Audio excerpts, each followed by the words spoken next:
السلام علیکم ګران کتونکو. وایي یو مالک او یو د هغه مالک مزدور. دا مزدور به د ده سره مزدوري کوله، چې کله به مزدوري وکړه چې کله به د هغه خپله تنخوا ورکول، دیاړي چې موږ ته ورته وایو.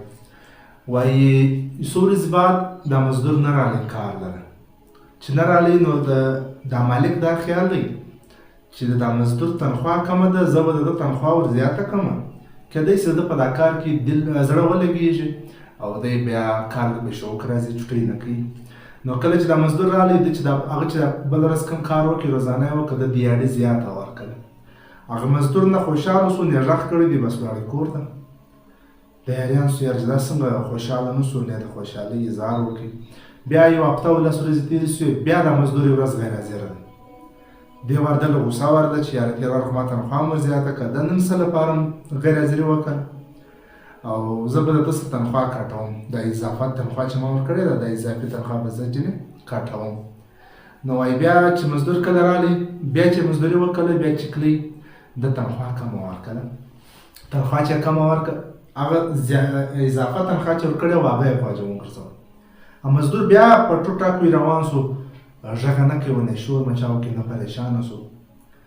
نو دا کوم چې مالک یې دا راوغوښتي چې یاره ته خبره واوره، بله ورځ ما تنخوا در زیاته کړه تا غږ نه کوي، نن مې تنخوا در کمه کړه بیا تا غږ نه کوي. د دې څه راز دی؟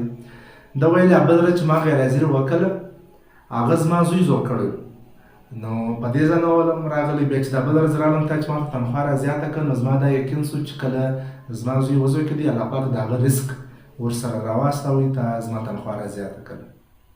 او کوم چې زه پرون نه وم راغلی غیر حاضر وم، دا زما مور مړه وله، او نو نن چې تا ما څه تنخوا کاټ کړه، دا زما یقین دی چې کله زما مور مړه شوه، یو فرد موږ په کور کې کم شو، نو زموږ رزق کم شو. نو د ده دونه توکل مضبوط و. د دې خبرې مطلب څه دی؟ د دې خبرې مطلب دا دی چې کله ته واده وکړې، یو نوې زنانه ستی په کور کې راسي، یا کله ستا زوی وزو کېږي، یا کله د باره څه مېلمه راسي، دا خپل رزق د ځان سره خپله راوړي. توکل مضبوطه کړه. هر نوی کس چې ستا په کور کې راځي، دا د ځان سره خپل رزق راوړي. یو مطلب یې دا دی. یو دا دی کله کله په یو کور کې یو غریب سړی، کمزوری، ناجوړی، معذوری، نو دا ورونه پرې نښلي، دا مور پلار ورونه کزنز دا پیغورونه کوي چې ته خو د کار نه یې، د ګټه نشته، لالا لګیا دی ګټه کوي، ته خو دغه یې وزن نه لري. نو پښتانه وایي ته څه خبر یې چې دا رزق تا ته خدای پاک د چا دوړی درکوي. څه معلومه ده د هغه چې کوم ته ناجوړه بولې، معذوره بولې، الله پاک به رزق د ده څه تاسو ته درکوي. نو په کور کې که یو کمزوری سړی هغه هم دروازه باسئ.